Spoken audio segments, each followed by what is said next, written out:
ಮಗು ಅನಾಥ ಆಯ್ತು ಸರ್, ಬಹಳ ಹೊಟ್ಟೆ ಉರಿತಿತ್ತು. ಎರಡು ಬಾಡಿನೂ ಮಡಗಿ ಅದ್ರ ಸುತ್ತ ಅವ್ರ ಅಜ್ಜಿ ಸುತ್ತಾ ಇದ್ರೆ ಕಳ್ಳು ಕಿತ್ತು ಬತ್ತಾಯ್ತು ಸರ್. ಅದನ್ನ ನೋಡಕ್ ಆಯ್ತಾ ಇರಲಿಲ್ಲ ಸರ್. ಇಡೀ ದೇಶಾದ್ಯಂತ ಬಹುತೇಕ ಸಮಸ್ಯೆ ಕಾರಣ ಒಂಥರ ಯಾವ್ದೋ ಚಟ ಇರಬೇಕು. ಹಠ ಇದ್ರೆ ಉದ್ಧಾರ ಆಗ್ತಾನ ಮನುಷ್ಯ, ಚಟ ಇದ್ರೆ ಹೆಚ್ಚು ಕಮ್ಮಿ ಅವನ್ನ ಚಟಕ್ ಕರ್ಕೊಂಡೋಗಿ ಕೂರ್ಸುತ್ತೆ ಅನ್ನೋದು ಅವಾಗ ಸಾಬೀತಾಗ್ತಿರುತ್ತೆ. ಮಂಡ್ಯ ಜಿಲ್ಲೆಯ KR ಪೇಟೆ ಗದ್ದೆ ಹೊಸೂರ್ನ ದಂಪತಿ ಮಹೇಶ್ ಅನ್ನೋ ವ್ಯಕ್ತಿ, ಆತ ನಂತರ ಸಾವು, ಅದಕ್ಕೂ ಮುಂಚಿತವಾಗಿ ಆಗ ಆತನ ಪತ್ನಿಯ ಸಾವು. ಇದು ಕೂಡ ಪ್ರಪಂಚ ಜ್ಞಾನ ಇಲ್ದಿರೋ ಮಗು ಅನಾಥ ಆಗಿದೆ.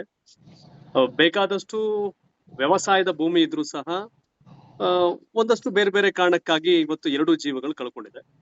ಈ ಒಂದು ಪ್ರಕರಣಕ್ಕೆ ಸಂಬಂಧಪಟ್ಟಂತೆ ಮಂಡ್ಯ ಜಿಲ್ಲೆಯ KR ಪೇಟೆಯ ಗದ್ದೆ ಹೊಸೂರ್ನ ಈ ದಂಪತಿ ಸಾವಿನ ಸಂಬಂಧಪಟ್ಟಂತೆ ಮಾತಾಡ್ಲಿಕ್ಕೆ ಅದೇ ಗ್ರಾಮದ ಪ್ರಮುಖರಾದಂತಹ ದರ್ಶನ್ ಅವರು ಇದ್ದಾರೆ ಜೊತೆ. ದರ್ಶನ್ ಅವ್ರ ನಮಸ್ಕಾರ. ನಮಸ್ಕಾರ ಸರ್. ಇಡೀ ರಾಜ್ಯಾದ್ಯಂತ ಚರ್ಚೆ ಆಗ್ತಿದೆ ನಿಮ್ಮೂರಿನ ಸುದ್ದಿ ದರ್ಶನ್ ಅವರೇ. ಹಾ ಸರ್. ನಿಜವಾದ ಕಾರಣ ಏನು? ಅವರ ಫ್ಯಾಮಿಲಿ ಸ್ಥಿತಿವಂತರಾಗಿದ್ರ? ಏನ್ ಕತೆ? ಜಮೀನ್ ಏನಿತ್ತು? ಏನ್ ವಿಷಯ ದರ್ಶನ್ ಅವರೇ? ಸರ್, 2 ಮನೆಯವರು ತುಂಬಾ ಚೆನ್ನಾಗಿದ್ರು. ಅವರು ಪೂಜಾರ್ಕೆ ಮಾಡ್ತಾ ಇದ್ರು. ಹುಡುಗಿ ಮನೆಯವರು, ಹುಡುಗನ ಮನೆಯವರು ಒಳ್ಳೆ ದೊಡ್ಡ ಜಮೀನ್ದಾರರು. ಆರ್ಥಿಕವಾಗಿ ಅವ್ರಿಗೆ ಯಾವ್ದೇ ರೀತಿ ಸಮಸ್ಯೆ ಇರ್ಲಿಲ್ಲ. ಎಷ್ಟು ಎಕರೆ ಜಮೀನ್ ಇತ್ತು ಅವ್ರಿಗೆ, ಮಹೇಶ್ ಅವ್ರಿಗೆ? ಮಹೇಶ್ ಅವ್ರಿಗೆ ಸರ್ ಒಂದು 18-19 ಎಕರೆ ಜಮೀನ್ ಇತ್ತು ಸರ್ ಅಲ್ಲಿ. ಈಗ ಮನೆ ಇದಾಗಿದೆಯಲ್ಲ ಅಲ್ಲಿ. ಓಕೆ. ಈ ಹುಡುಗಿ ಮನೆಯವರು ಸುಧಾ ಆರ್ಥಿಕವಾಗಿ ಈಗ ಇತ್ತೀಚೆಗೆ ಚೆನ್ನಾಗಿದ್ರು ಸರ್. ಓಕೆ. ಏನ್ ಮೇಜರ್ ಕಾರಣ ಏನು ಅಂತ ತಲೆ ಹೋಗೋ ಕಾರಣ ಏನು ನಡೆದಿಲ್ಲ ಸರ್. ಅಂತ ಮೇಜರ್ ಸಮಸ್ಯೆನೂ ಇಲ್ಲ ಸರ್. ಈ ಮಹೇಶ್ ಜಿಲ್ಲೆಯಲ್ಲಿ ದರ್ಶನ್ ಅವರೇ, ರೈತರು ಬಹುತೇಕ ಆತ್ಮಹತ್ಯೆ ಅಂದ್ರೆ ಸಾಲ ಬಾಧೆ ಅನ್ನೋ ಚರ್ಚೆಗಳಿರುವ ಮೊದ್ಲೆಲ್ಲ. ಈಗ್ಲೂ ಸಾಲ, ಬೇರೆ ಬೇರೆ ಕಾರಣ, ಹಣ ಕೇಳ್ತಿದ್ದ ಅವ್ರು ಮಹೇಶ್ ಕೇಳ್ತಿದ್ರು ಅಂತ ಹುಡುಗಿ ಕಡೆಯವ್ರು ಹೇಳ್ತಾರೆ. ಇಲ್ಲ ನಾವೇ ಹುಡುಗಿ ಕಡೆಯವ್ರು ಸಾಕಷ್ಟು ಹಣ ಕೊಟ್ಟಿದ್ವಿ ಅಂತ ಹುಡುಗನ್ ಕಡೆಯವ್ರು ಹೇಳ್ತಾರೆ. ರಿಯಾಲಿಟಿ ಏನು? ಏನ್ ಚರ್ಚೆ ಇದೆ? ರಿಯಾಲಿಟಿ ನಾನು 100% ನನ್ನ ಮುಗಿಯೋವರೆಗೂ ಇದ್ದೀನಿ. ನಮ್ಮ SP ಸಾಹೇಬ್ರು, DSP ಸಾಹೇಬ್ರು ಸ್ಪಾಟ್ ಅಲ್ಲೇ ಇದ್ಕೊಂಡು ತಾಳ್ಮೆಯಿಂದ ಸಮಸ್ಯೆ ಬಗೆಹರಿಸಿದ್ರು. ಹಂಗೆ ನಮ್ಮ ನವೀನ್ ಸಾಹೇಬ್ರ ಅವರ, ನಮ್ಮ ಸಬ್ ಇನ್ಸ್ಪೆಕ್ಟರ್ ಆನಂದೇಗೌಡ್ರು, ತುಂಬಾ ನಮ್ಮ ಕಿಕ್ಕೇರಿ ಮೇಡಮ್ ಅವರು ತುಂಬಾ ಚೆನ್ನಾಗಿ ನಿಂತ್ಕೊಂಡು ನಿಭಾಯಿಸಿ ನಮ್ ಜೊತೆ ಎಲ್ಲ ಸಪೋರ್ಟ್ ಮಾಡಿ ಬಗೆಹರಿಸಿದ್ರು. ನಮ್ನೇ ಬಿಟ್ಟಿದ್ರು ಬಗೆಹರ್ಸಕ್ಕೂ ಸುಧಾ. ಸರ್, ಈ ಹುಡುಗನ ಮನೆ ಕಡೆಯವರು ಬಹಳ ಸ್ಥಿತಿವಂತರು, ಬಹಳ ತುಂಬಾ ಚೆನ್ನಾಗಿದ್ದಾರೆ. ಅವರು ಅವರ ಹುಡುಗನ ತಾತನ್ ಕಾಲದಿಂದಲೇ ತುಂಬಾ ಚೆನ್ನಾಗಿದ್ರು ಸರ್. ಅವರೇ ಅಂತಂದ್ರೆ ಇನ್ನೂ ಬೇರೆ ಆಗಿಲ್ಲ. ಏನ್ ಕಾರಣ ಏನಿಲ್ಲ ಸರ್. ಹುಡುಗಿ ಅವ್ರು ತೊಟ್ಲು ತೀರ್ಸಕ್ಕೆ ಅಂತ ಅನ್ಬಿಟ್ಟು ಹುಡುಗಿನ ಅವ್ರ ಮನೆಗ್ ಕರ್ಕೊಂಡೋಗಿದ್ದಾರೆ.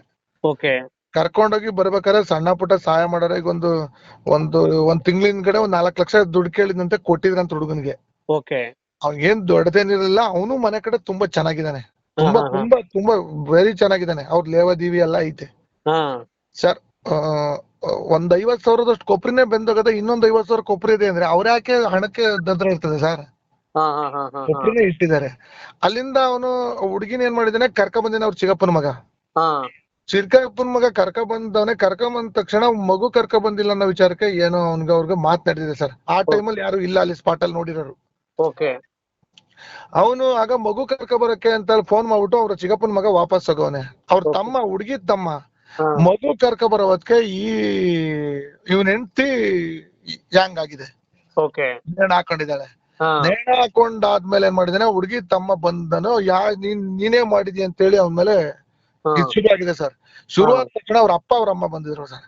ಅವ್ರ ಅಪ್ಪ ಅವ್ರ ಅಮ್ಮ ಬಂದ ತಕ್ಷಣ ಅವ್ರ ಅಪ್ಪ ಅವ್ರ ಅಮ್ಮ ಬಂದು ನೀನೇ ಹೆಂಗ್ ಮಾಡಿ ಮಗನ ನೀನೇ ನೇಣ ಹಾಕಿದ್ಯಾ ಅಂತ ಹೇಳಿ ಅವನ್ಮೇಲೆ ಜಗಳ ಮಾಡವ್ರೆ. 3 ಜನ ಒಂದ್ ಅರ್ಧ ಗಂಟೆ ಒಳಗೆ 500 ಜನ 1,000 ಜನ ಪಿಕಪ್ ಆಗೋಯ್ತು ಸರ್ ಬೇವನಹಳ್ಳಿ ಊರೊಳಗಿಂದ. ಅವರು ಹೊಡೆಯೋದು ಕೆಚ್ಚೋದು ದಾಂದ್ಲೆ ಶುರುವಾಗೋಯ್ತು. ಶುರುವಾದ ತಕ್ಷಣ ಹುಡುಗ ತೋಟದೊಳಗೆ ಓಡೊಂಟೋದ. ಅವ್ರ ಅಪ್ಪ ಅವ್ರ ಅತ್ತೆ ಮಾವ ಬಂದ ತಕ್ಷಣನೇ ತೋಟದೊಳಗಡೆ ಓಡೋದನು ಸರ್. ಏನಾಯ್ತು ಎಂತು ಅಂತ ಯಾರಿಗೂ ಗೊತ್ತಿಲ್ಲ ಸರ್. ಅವ್ನು ಏನ್ ಮಾಡ್ಕೊಂಡ ಅಂತ. ಅವನು ಕುಂತ್ಕೊಂಡು ತೋಟದೊಳಗ್ ನೋಡ್ಕೊಂಡು ಇದ್ದು, ಆಮೇಲೆ ಹೋಗಿ ಬಿದ್ನೋ ಇಲ್ಲ ಡೈರೆಕ್ಟ್ ಹೋಗಿ ಕೆರೆಗ್ ಬಿದ್ನೋ ಅದು ಯಾರು ನೋಡಿಲ್ಲ ಸರ್, ಏನ್ ನಡೀತು ಅಂತ. ಓಡೋದ ಅಂತ ಹೇಳಿ ಇಲ್ಲಿ ಎಲ್ಲಾ ಮಾಮೂಲಿ ಎಲ್ಲಾ ಇದು ಕೊಪ್ರಿಗಳು ಬೆಂಕಿ ಹಾಕೋದು, ಟೈರ್ 2 ಸ್ಕೂಟರ್ ಸುಟ್ಟಾಕಿದ್ರು. ಒಂದ್ 50,000 ಕೊಪ್ರಿ ಸುಟ್ಟೋಯ್ತು. ಆಮೇಲೆ ಮನೆ ಎಲ್ಲ ಕೆಚ್ಚಾಕಿದ್ರು. 7 ಹಸು ಯಾರು ಹೊಡ್ಕೊಂಡು ಹೋದ್ರು ಅಂತ ಗೊತ್ತಿಲ್ಲ. ಇಷ್ಟೆಲ್ಲಾ ನಡೀತಿತ್ತು ಸರ್. ಆದ್ರೆ ಅವ್ರ ಚಿಕ್ಕಪ್ಪ ರವಿ ಅಂತಿದ್ದಾರೆ. ಅವ್ರ ಅಪ್ಪ ಏನೋ ಮಾಡ್ಬೇಡಿ, ಸುಮ್ನೆ ಕೂತ್ಕೊಳ್ಳಿ ಅಂತ ಹೇಳ್ತಿದ್ರು ಸರ್. ಅವ್ರ ಮಾತು ಕೇಳೋ ಸ್ಥಿತಿಲಿ ಯಾರು ಇತ್ತಿಲ್ಲ ಊರ್ನವರು. ಇಷ್ಟೆಲ್ಲ. ಆಮೇಲೆ ಇನ್ನೊಂದೇನು ಅಂದ್ರೆ ಪೊಲೀಸ್ನವರು ಇದ್ರು ಸುಧಾ ಪಾಪ ಅವ್ರ ಕೈಲಿ ಏನು ಇರ್ಲಿಲ್ಲ. ಸಖತ್ತು ಆನಂದೇಗೌಡರು ನವೀನ್ ಅವರು ವಿಪರೀತ ಟ್ರೈಟ್ ಮಾಡಿದ್ರು, ಏನ್ ಮಾಡಿದ್ರು ಅವ್ರ ಕೈಲಿ ಕಂಟ್ರೋಲ್ ಮಾಡಕ್ ಆಗ್ಲಿಲ್ಲ ಸರ್. ಅವನು ಆ ರವಿ ಅನ್ನೋರು ಅವ್ರ ಚಿಕ್ಕಪ್ಪನ ಸ್ಟೇಷನ್ಗೆ ಬಾರಪ್ಪ ಏನೋ ಮಾತಾಡ್ಕೊಳ್ಳೋಣ ಅಂತ ಹೇಳಿ ಕರ್ಕೊಂಡ್ ಹೋದ್ಮೇಲೆ ಈ ಬೆಂಕಿ ಹಾಕಿದ್ರು ಸರ್. ಬೆಂಕಿ ಆಗಿ ಬೆಂದೋಗಿ ಎಲ್ಲ ಆಯ್ತು. ಆ ಹುಡುಗನ್ ಬಾಡಿ ಸಿಕ್ತು ಸರ್. ಬಾಡಿ ಸಿಕ್ಕಿದ್ಮೇಲೆ ನಾವೇ ಬೆಳಗ್ಗೆ ಒಂದು ನ್ಯಾಯ ತೀರ್ಮಾನ ಮಾಡಿ ಎರಡೂ ಬಾಡಿ ಒಂದೇ ತಾವ್ ಸುಟ್ಟಿ ಒಂದೇ ತಾವ್ ತಿಥಿ ಮಾಡೋಣಪ್ಪ, ಎರಡೂ ಹೋಗ್ಬಿಟ್ಟದೆ. ಅವ್ನ್ ಪಾಲಂದ್ ಏನ್ ಆಸ್ತಿ ಬರ್ತದೆ ಹುಡುಗಿ ಹೆಸರಿಗೆ ಮೊಮ್ಮಗಳ ಹೆಸರಿಗೆ ಮಾಡ್ಬಿಡಿ ಅಂತ ಹೇಳಿ ಒಂದ್ ಮಾತುಕತೆ ಆದ್ರು ಸರ್. ನಾವು ಅವ್ರ ಕಡೆಯವ್ರು ಎಲ್ಲಾರು ಮಧ್ಯಕ್ ಸೇರ್ಕೊಂಡಂಗೆ ಸರ್ ಮಾತಾಡಿ ಸರ್. ಕೊನೆಗೆ ಅವ್ರ ತಂದೆ ನಂದೆಲ್ಲಾನು 60-70 ಲಕ್ಷ ಲುಕ್ಸಾನ್ ಮಾಡಿ ನನ್ ಮನೆ ಹಾಳು ಮಾಡವ್ರೆ, ನಾನು ಏನೂ ಕೊಡೋದಿಲ್ಲ ಅಂತ ಸಖತ್ ಚರ್ಚೆ ನಡೀತು ಸರ್. ಸುಮಾರು 3-4 ಗಂಟೆವರೆಗೂ ಸಖತ್ ಗಲಾಟೆ ಸರ್. ನಮ್ಗೆ ಅವ್ರಿಗೆ ಮತ್ತೆ ತೀರ್ಮಾನ ಮಾಡಕ್ ಹೋಗಿದ್ದಾರಿಗೆ ಸರ್.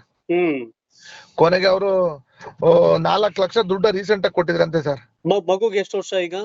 ಮಗುಗೆ 11 ತಿಂಗಳು ಸರ್. ಈಗ 11 ತಿಂಗಳು ಮಗುಗೆ? 11 ತಿಂಗಳು ಸರ್. ವರ್ಷ ತುಂಬಿಲ್ಲ ಇನ್ನು ಮಗುಗೆ?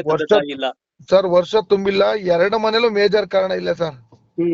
ಏನೋ ವರದಕ್ಷಿಣೆ ಕಿರುಳಕ್ ಕೊಡ್ತಿದ್ದ, ಹೊಡಿತಿದ್ದ, ಬಡಿತಿದ್ದ ಅಂತ ಮೇಜರ್ ಕಾರಣ ಇಲ್ಲ ಸರ್. ಹುಡುಗಿ ಇಬ್ರು ತುಂಬಾ ಪ್ರೀತಿಯಿಂದ ಇದ್ರಂತೆ ಸರ್. ನಾನು ಅವ್ರ ಅಪ್ಪನ್ನು ಕೇಳ್ಕೊಂಡಿದೀನಿ, ಇವ್ರನ್ನು ಕೇಳ್ಕೊಂಡಿದೀನಿ ಸರ್. ಸಣ್ಣ ಪುಟ್ಟ ಮಿಸ್ಅಂಡರ್ಸ್ಟ್ಯಾಂಡಿಂಗ್ ಇತ್ತೇನೋ ಅಂತ ಮೇಜರ್ ಕಾರಣ ಏನಿರ್ಲಿಲ್ಲ ಸರ್. 2 ಮನೆಯವರು ಆರ್ಥಿಕವಾಗಿ ಚೆನ್ನಾಗಿರೋ ಫ್ಯಾಮಿಲಿನೇ ಸರ್. ಸಣ್ಣ ಮಿಸ್ಟೇಕ್ಗೆ 2 ಪ್ರಾಣ ಹೋಯ್ತು ಸರ್. ಏನ್ ಸಂದೇಶ ಕೊಡ್ತೀರಿ ಈ ತರ ಜಗಳ, ಈ ಲೆಕ್ಕಾಚಾರ ಇವೆಲ್ಲ ನೋಡಿದಾಗ? ಸರ್ ಇವೆಲ್ಲ ಆಗ್ಬಾರ್ದು ಸರ್, ಯಾವ ಕಾರಣಕ್ಕೂ ಆಗ್ಬಾರ್ದು. ಆಮೇಲೆ ಓದಂತ ಜನ ತಾಳ್ಮೆಯಿಂದ ಇದ್ದಿದ್ರೆ ಆ ಪಾಪು ಹೆಸರಿಗೆ ಏನಾರು ಒಂದನ್ನ ಮನುಷ್ಯನಿಂದ ಒಂದು ಲುಕ್ಸಾನ್ ಆಗಿರೋ ದುಡ್ಡನ್ನ ಒಂದ್ ಎಫ್ಡಿನೋ ಏನಾರು ಮಾಡಿಸ್ಬೋದಾಯ್ತು ಸರ್. ಕಿಡಿಗೇಡಿಗಳು ಅವರು ಪಾಪ 2 ಮನೆ ಫ್ಯಾಮಿಲಿಯವರು ಸುಮ್ನಿದ್ರು, ಎಲ್ಲ ಸುಟ್ಟಾಕಿ ಅವನ್ನೆಲ್ಲ ಹಾಳು ಮಾಡಿ ಕೂರ್ಸಿದ್ರು ಸರ್. ಇಲ್ದವ್ರೆ ಅದನ್ನಾರು ಸರಿ ಆ ಮಗು ಹೆಸರು ಮಡ್ಗಪ್ಪ, ಒಂದ್ ಕಾಂಪನ್ಸೇಷನ್ ಮಡ್ಗಪ್ಪ ಅಂತಲಾರು ಹೇಳ್ಬೋದಾಯ್ತು ಸರ್. ಇಷ್ಟೆಲ್ಲ ಮಧ್ಯದರಿಂದ ಇಷ್ಟೆಲ್ಲ ನಡೆದೋಯ್ತು ಸರ್. 2 ಕುಟುಂಬದಿಂದ ಏನು ನಡೆದಿಲ್ಲ ಸರ್. ಒಟ್ನಲ್ಲಿ ಹೊರಗಡೆಯವ್ರು ಬಂದ್ರು, ಆ ಸಿಟ್ಟು ಬಿಸಿ ಕಾವ್ಗೆ ಏನೇನ್ ಬೇಕೆಲ್ಲ ನಡೆದೋಯ್ತು ಸರ್. ಆಮೇಲೆ ಇನ್ನೊಬ್ರು ಅಣ್ಣ ಅಂತ ಅನ್ಬಿಟ್ಟು ಅವ್ರು ಹಿತೇಶಿ ಒಬ್ರು ಬಂದ್ರು ಸರ್. ಅವ್ರೇನಾರುವೆ ಪೊಲೀಸ್ ಇಲಾಖೆಯವರು ನವೀನ್ ಸಾಹೇಬ್ರು ಇಲ್ದೆ ಹೋಗಿದ್ರೆ, ನವೀನ್ ಸಾಹೇಬ್ರು ನಮ್ಮ ಕಿಕ್ಕೇರಿ ಮೇಡಮ್ ಅವ್ರು ಇಲ್ದೆ ಇದ್ರೆ ಅದು ಡೆತ್ ಆಗೋಗ್ಬಿಡುತ್ತೆ ಸರ್. ಹೊಡೆದು ಆ ಮನುಷ್ಯಂಗು ಮೂತಿ ಗೀತಿ ಕಣ್ಣೆಲ್ಲ ಹೊಡೆದು 5 ನಿಮಿಷ ಹೆಚ್ಚು ಕಡಿಮೆ ಆಗಿದ್ರೆ ಅದು ಒಂದು ಪ್ರಾಣ ಹೋಗೋದು ಸರ್. ಓಕೆ, ಈಗೆಲ್ಲ ಏನೋ ಸುಮ್ನೆ ಸುದ್ದಿಗಳೇನು ಬೆಟ್ಟಿಂಗು ಆಚೆ ಈಚೆ ಚರ್ಚೆಗಳೇನು? ಆತರ ಏನು ಇಲ್ಲ ಸರ್. ಅವ್ರ ಅಪ್ಪ ಸ್ವಲ್ಪ ಅವರು ಕಂಜೂಸ್ತನ ಸರ್. ಹುಡುಗ ಅವ್ರ ಅಪ್ಪ ಅವ್ರಲ್ಲ ಬಹಳ ಕಂಜೂಸ್ತನ. ಅವ್ರು ಟೈಟ್ ಆಗಿ ₹1 ಕಳಿದಂಗೆ ಸರ್ 1 ಲಕ್ಷ 1.5 ಲಕ್ಷ ಕೊಬ್ಬರಿ ಮಡ್ಗವನೆ. 1 ಲಕ್ಷ ಕೊಬ್ಬರಿ ಮಡ್ಗಿರೋ ಬಡವನ ಸರ್. ರೈತರು ಎಳ್ನೀರ್ ಮಾರ್ಕತಾರೆ, ಕಾಯಿ ಮಾರ್ಕತಾರೆ. ಕೊಬ್ಬರಿ ಮಡ್ಗವನೆ ಸ್ವಲ್ಪ ಆರ್ಥಿಕವಾಗಿ ಚೆನ್ನಾಗವನೆ ಅಂತ. ಅವ್ರು ಆರ್ಥಿಕವಾಗೂ ಚೆನ್ನಾಗಿದ್ದಾರೆ ಸರ್, ಸದೃಢರು. ಆತರ ಏನಿಲ್ಲ ಸರ್. ಸಣ್ಣ ಮಿಸ್ಅಂಡರ್ಸ್ಟ್ಯಾಂಡಿಂಗ್ ಸರ್. 2 ಪ್ರಾಣ ಹೋಯ್ತು ಸರ್. 2 ಪ್ರಾಣನು ಪಾಪ 2ನ್ನೂ ಯಾರು ಏನ್ ಕೊಲೆ ಮಾಡಿಲ್ಲ, 2ನ್ನೂ ಯಾರು ಏನ್ ಇದ್ ಮಾಡಿಲ್ಲ ಸರ್. ಯಾವ್ದೇ ಟಾರ್ಚರ್ ಇಲ್ದೇನೆ ಸಣ್ಣ ಮಿಸ್ಟೇಕ್. ಅವನು ನಮ್ಮ ಇಷ್ಟೆಲ್ಲ ಬೆಂಕಿ ಹಾಕಿ ಇದೆಲ್ಲ ಆಗ್ಬಿಡ್ತಲ್ಲ, ನಮ್ಮ ಅಪ್ಪ ಬಿಡ್ತಾನ ಇನ್ನ ಅಂತ ಹೇಳಿ ಎದ್ರಕೊಂಡು ಅವ್ನ್ ಕೆರೆ ನೆಗದ್ನ. ಈ ಹುಡ್ಗ ಹೊಡೆದು ಇನ್ನೇನು ಹಿಂಗ್ ಮಾಡ್ತಾನಲ್ಲ, ರಸ್ಮೆ ಹೊಡೆದ್ನಲ್ಲ, ನಾನು ಏನೋ ಮಾಡಿದ್ನಲ್ಲ ಅಂತ ಆ ಹುಡ್ಗಿನೇ ಹಂಗ್ ಮಾಡ್ಕೊತ್ತು. ಏನೂ ಗೊತ್ತಿಲ್ಲ ಸರ್. ಎಸ್ ದರ್ಶನ್ ಅವರೇ, ಥ್ಯಾಂಕ್ ಯು ಸೋ ಮಚ್. ಏನು ಅಂದ್ರೆ ಯಾರು ಸುಮ್ಮನೆ ಎದ್ರಕೊಂಡು ಸಣ್ಣ ಪುಟ್ಟ ವಿಚಾರಕ್ಕೆ ಈ ತರ ಮಾಡ್ಕೋಬಾರ ಸರ್. ಇದ್ದು ಎಲ್ಲ ಜಯಿಸ್ಬೇಕು ಸರ್. ಏನೇ ಆದ್ರೂ ಇದ್ದು ಉಳ್ಕೊಂಡ್ ಜಯಿಸ್ಬೇಕು ಸರ್. ಇದ್ರಲ್ಲಿ ಒಂದು ಮಗು ಅನಾಥ ಆಯ್ತು ಸರ್. ಬಹಳ ಹೊಟ್ಟೆ ಉರಿತಿತ್ತು. 2 ಬಾಡಿನೂ ಮಡಗಿ ಅದ್ರ ಸುತ್ತ ಅವ್ರ ಅಜ್ಜಿ ಸುತ್ತಾ ಇದ್ರೆ ಕಳ್ಳು ಕಿತ್ತು ಬತ್ತಾಯ್ತು ಸರ್. ಅದನ್ನ ನೋಡಕ್ ಆಯ್ತಾ ಇರಲಿಲ್ಲ ಸರ್. ಏನಾರು ಆಗಿರ್ಲಿ ಎಲ್ಲ ಈ ತರ ಎಲ್ಲ ನಡಿಬಾರ್ದು ಸರ್ ಸಮಾಜದಲ್ಲಿ. ಸರ್ ಆಮೇಲೆ 100% ಕ್ಲಿಯರ್ ಆಗಿ ಹೇಳ್ತೀನಿ ಸರ್, ಈ ವಿಚಾರದಲ್ಲಿ ಮೇಜರ್ ಕಾರಣ ಏನು ಇಲ್ಲ ಸರ್. ಸುದ್ದಿಗಳು ಏನು ಸತ್ಯ ಅಲ್ಲ ಸರ್. ದೇವ್ರನ್ನ ಇಲ್ಲ ಸರ್. 2 ಮನೆಯವರು ಚೆನ್ನಾಗಿದ್ದಾರೆ ಸರ್. ಅವರು ಮಹೇಶ್ಗೆ ಯಾವ್ದಾರ ಬೇರೆ ಬೇರೆ ಲೈಕ್ ಅಂದ್ರೆ ಈ ಬೆಟ್ಟಿಂಗ್ ಚಟ ಇತ್ತು ಅಂತಾರಲ್ಲ, ಸತ್ಯನ ಸುಳ್ಳ? ಅದು ಹಾಲ್ ಹಾಕೋದು, ಮನೆಗ್ ಬರ್ಬೇಕು, ಮನೇಲಿ ಎಲ್ಲಾ ಕೆಲ್ಸ ಮಾಡ್ಬೇಕು, ಎಲ್ಲಾ ಗೇಯ್ಬೇಕು ಬಿಟ್ರೆ ಹೊರಗಡೆ ಏನ್ ಸಣ್ಣ ಚಟುವಟಿಕೆ ಒಂದು ನಮ್ಮಲ್ಲಿ ಚೀಟಿಗಳು ನಡೀತದೆ ಸರ್. ಲಕ್ಷಾಂತರ ರೂಪಾಯಿ ಚೀಟಿ ನಡೀತದೆ. ಅವ್ರ ಅಪ್ಪನೇ ಬರೋನು ಕಟ್ಟಕ್ಕೆ, ಆ ಹುಡುಗನ ದುಡ್ಡು ಕಟ್ಟಕ್ಕೂ ಒಂದ್ಸಲ ಬರ್ತಿರ್ಲಿಲ್ಲ ಸರ್. ಮನೆ ಸೇರಿದ್ರಷ್ಟೇ. ಬಿಟ್ಟ ಹುಡುಗರು ಏನು ಮಾಡಂಗಿಲ್ಲ ಸರ್. ಹುಡುಗ ಎದ್ರಕಂಡ್ ಸತ್ತವನ. ಸರಿ, yes sir, yes sir, yes sir. Thank you so much sir. ಈ ಘಟನೆ ಬಗ್ಗೆ ಒಂದಷ್ಟು ಬೆಳಕು ಚೆಲ್ಲೋ ಕೆಲಸ ಆಯ್ತು ನಿಮ್ಮಿಂದ. Thank you so much Darshan ಅವ್ರ ಕರ್ನಾಟಕ ಟಿವಿ ಜೊತೆ ಮಾತಾಡಕ್ಕೆ. ತುಂಬಾ ಧನ್ಯವಾದ ಸರ್.